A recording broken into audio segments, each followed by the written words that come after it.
আসসালামু আলাইকুম everyone, welcome back to my channel. আজকে আমি তৈরি করে দেখাবো খুবই মজাদার তাইল্লা মাছের রেসিপি। তো আপনাদের ওখানে এটাকে কী মাছ বলে অবশ্যই জানাবেন।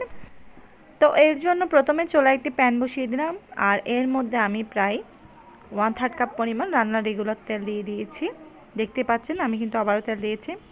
তো এবার তেলটা যখন গরম হবে এর মধ্যে আমি পেঁয়াজ কুচি দিয়ে দেব প্রায় 1/3 কাপ পরিমাণ। আর পেঁয়াজগুলো একটু থেতলে নেওয়া হয়েছে, এতে করে পেঁয়াজের যে ফ্লেভারটা এর মধ্যে খুব ভালোভাবে কিন্তু অ্যাডজাস্ট হবে, আর গ্রেভিটাও খুব সুন্দরভাবে হবে। তো একটুখানি মিশিয়ে নিচ্ছি। তো মিশিয়ে নেওয়ার এই পর্যায়ে এখন এর মধ্যে যখন হালকা ভাজা হবে, একটু নরম হবে, তখন আমি এখানে আদা বাটা এবং রসুন বাটা দিয়ে দিচ্ছি। আর এগুলো মিক্স করে আমি 2 চামচ পরিমাণ দিচ্ছি।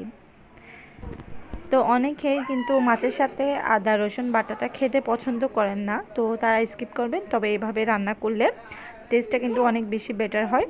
এবার একটুখানি ভেজে নেব, এতে করে কাঁচা গন্ধটা চলে যাবে।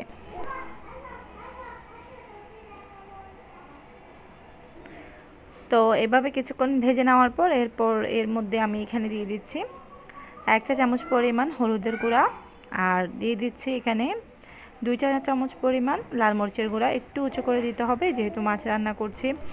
তো এবারও একটু কম মনে হয়েছে আমার, আমি আরও 1 চা চামচ পরিমাণ লাল মরিচের গুঁড়া দিয়ে দিয়েছি। এবার এগুলো খুব ভালো করে মিশিয়ে নিচ্ছি তেলের সাথে। পানি দেওয়ার আগে অবশ্যই এটা কিন্তু খুব ভালো করে মিশিয়ে নিতে হবে।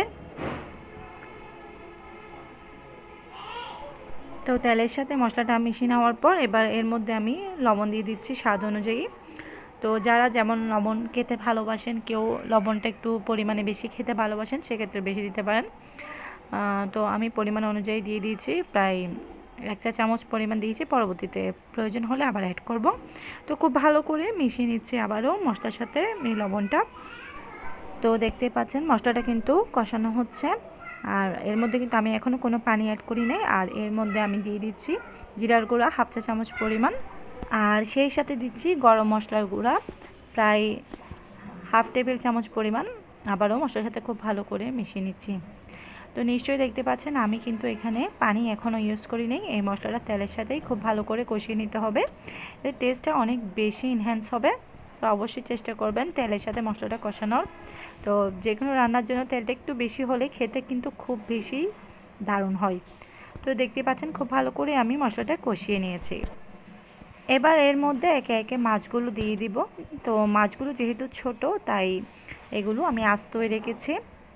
খুব ভালোভাবে এগুলো এখন দিয়ে দিচ্ছি। ভালো করে লবণ হলুদ দিয়ে কিন্তু এই মাছগুলো পরিষ্কার করে নেওয়া হয়েছে। এবার একটু আলতো হাতে মাছগুলো মশলার সাথে নেড়েচেড়ে মিশিয়ে নিচ্ছি। একটু আলতো হাতে করতে হবে, তা না হলে মাছ যেহেতু নরম সেহেতু ভেঙে যেতে পারে। তাই আলতো হাতে খুব ভালোভাবে মিশিয়ে নিচ্ছি। আর এই পর্যায়ে চুলার আঁচটা কিন্তু মিডিয়ামে রাখতে হবে। তো এই মশলার সাথে আমি কিন্তু নাড়তে নাড়তে কিন্তু মাছগুলো কষিয়ে নিয়েছি। এবার এর মধ্যে আমি দিয়ে দিচ্ছি টমেটো কুচি। টমেটোটা এভাবে মাছের সাথে পরে অ্যাড করলে আস্ত থাকে। আর এরপর এর মধ্যে 2টো কাঁচামরিচ দিয়ে দিচ্ছি আস্ত, এতে খুব সুন্দর একটা ফ্লেভার আসবে। এবার পানি দিয়ে দিচ্ছি। তো আপনাদের যতটুকু পানি প্রয়োজন ততটুকু দিতে পারেন। তো আমি এখন একসাথে সিদ্ধ করে নিব। তো এখানে প্রায় 1 কাপের মতো পানি দিয়েছি। এবার একটু নেড়ে দিচ্ছি। আর এখন কিন্তু আমি কোনো প্রকার চামচ ব্যবহার করব না। জালটা এখন মিডিয়ামে রেখে তারপর আমি ঢাকনা দিয়ে ঢেকে দিচ্ছি। এবার আর মাছটা কিন্তু আমি নাড়াচাড়াও করব না, একদম প্রায় 7 থেকে 8 মিনিট পর আমি ঢাকনাটা খুলে নিচ্ছি। আর এরই মধ্যে কিন্তু মাছটা কিন্তু খুব সুন্দরভাবে রান্না হয়ে গিয়েছে। আর এটা আর কষানোর বা রান্না করার কোনো প্রয়োজন নেই। মাছ যেহেতু একদম সিদ্ধ হতে কম সময় লাগে, তাই মাছ রান্নাটাও কিন্তু একদম অল্প সময়ে হয়ে যায়। সবশেষে আমি এখানে ধনেপাতা কুচি দিয়ে দিচ্ছি, আর একটু বেশি পরিমাণে দিচ্ছি যাতে খুব বেশি সুন্দরভাবে ফ্লেভারটা হয়। তারপর আমি এখন চুলার জালটা বাড়িয়ে দিয়ে এই ফ্লেভারটা এখন এর মধ্যে ঢুকে যাবে। আর এর মধ্যে আমি আর কোনো ঢাকনা এড করব না। তো দেখতেই পাচ্ছেন আমার রান্নাটা কিন্তু অলরেডি কমপ্লিট। তো আশা রাখছি আমার আজকের এই রেসিপি আপনাদের খুব ভালো লেগেছে। রেসিপিটা যদি ভালো লেগে থাকে please like share and comment করতে ভুলবেন না। সবাই অনেক বেশি ভালো থাকবেন, আমার জন্য দোয়া করবেন। আল্লাহ হাফেজ।